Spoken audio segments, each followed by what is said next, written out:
Olá, sejam muito bem-vindos a mais um vídeo do Mamãe Plena e hoje a gente vai falar sobre gravidez e gatos. Esse é um tema bastante polêmico e frequente, tanto nos meus consultórios quanto nas mídias sociais, eu vejo bastante. Vocês podem não acreditar, mas eu já recebi vários pacientes que disseram que ao engravidar foram recomendadas a simplesmente se livrar dos gatos que tinham em casa, porque gatos de gestação aparentemente não era saudável. Inclusive, uma dessas pacientes que me fizeram esse relato foi a Lia Camargo, que é uma importante blogueira muito famosa que passou comigo em atendimento no início da sua gestação e ela mesma tinha sido orientada que ela não poderia permanecer com os gatos, e eu acho que ela tem uns 4 gatos na casa dela. Acho tudo isso um absurdo e vim tentar explicar um pouquinho para vocês qual é a verdadeira relação entre gestação e gatos, porque tem que tomar um pouco mais de cuidado. A grande questão relacionada aos gatos e gestação é a doença da toxoplasmose.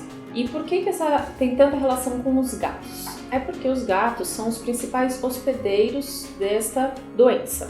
O toxoplasma é um parasita que ele pode estar presente em algumas fontes e algumas maneiras, alguns estágios de evolução do ciclo de vida dele.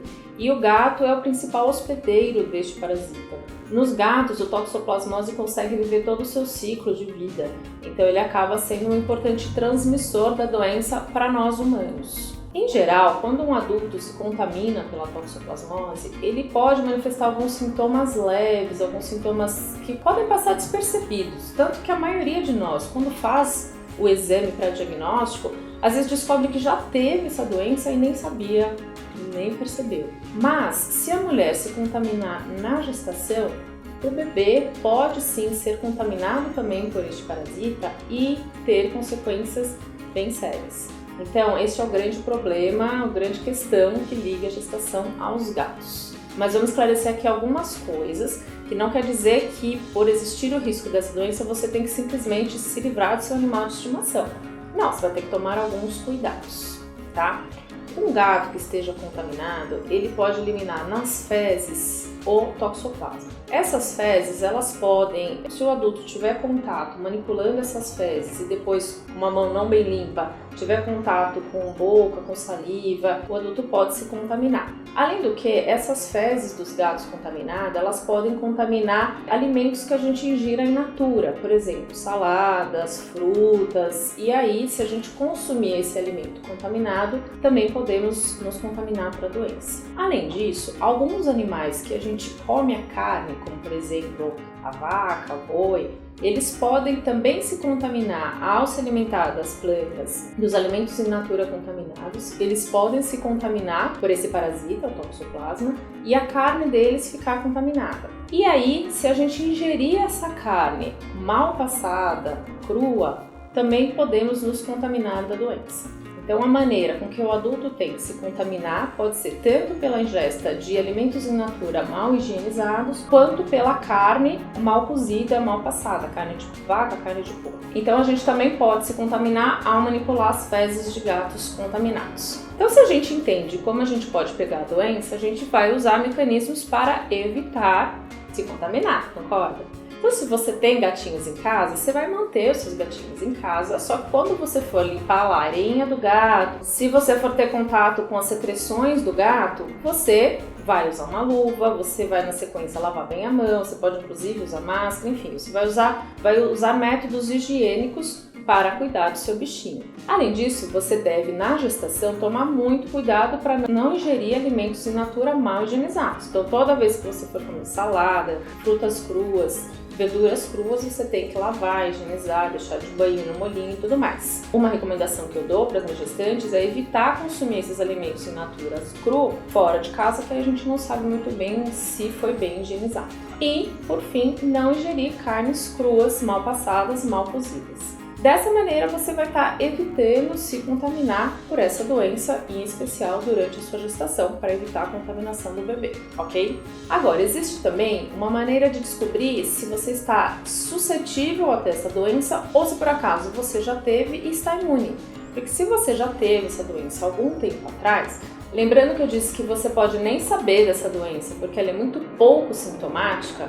O que a gente faz na gestação é investigar pelo exame de sangue de cada mulher qual é a situação dela, se ela já teve, se ela já não teve, se ela está predisposta ou se por acaso está contaminada. Então, é muito importante você iniciar o pré-natal desde o inicinho da sua gestação e na primeira consulta já vai ser solicitado o exame laboratorial pelo seu sangue para descobrir se você já teve a doença ou não. Esse exame, dependendo do resultado, ele deverá ser repetido em todos os trimestres da gestação. E caso algum deles mostre que, infelizmente, você está contaminada por essa doença, existe sim maneira de tratar e evitar que o bebê se contamine.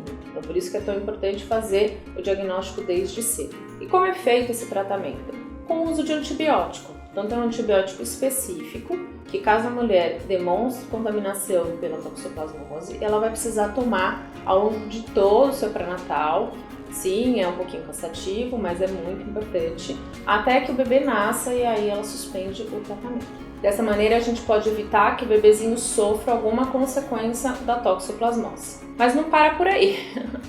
Se por acaso os exames de pré-natal demonstrarem que infelizmente o bebê sim foi contaminado também existem maneiras da gente ampliar o tratamento e aí, ao invés de um antibiótico, a mulher vai tomar 3. E dessa maneira, na grande maioria das vezes, a gente consegue sim evitar que o bebê tenha alguma manifestação clínica, alguma consequência. Então, por mais que a toxoplasmose congênita possa ser muito grave, e se por acaso você der um Google e botar lá toxoplasmose congênita, aparecer umas imagens horrorosas, isso pode acontecer, mas não é a nossa realidade hoje em dia. Existem muitas maneiras de prevenir a doença e que, infelizmente, caso não tenha sido suficiente, você tenha se contaminado, a gente consegue também tratar. O mais importante disso tudo é fazer um acompanhamento muito bem feito durante toda a sua gestação.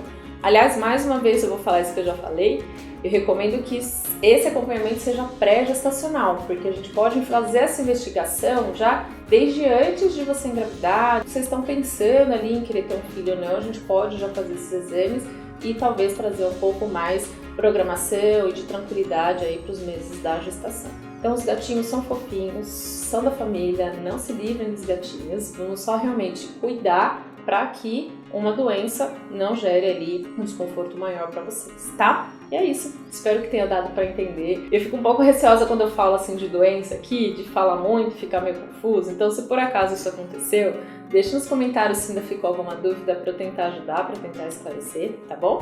E se vocês gostaram desse vídeo, por favor, curta ele, dá um joinha pra mim e aproveita para se inscrever aqui no canal, caso você esteja chegando aqui por agora, e me acompanhar também lá no Instagram. Hoje eu fico por aqui, um super beijo e até a próxima!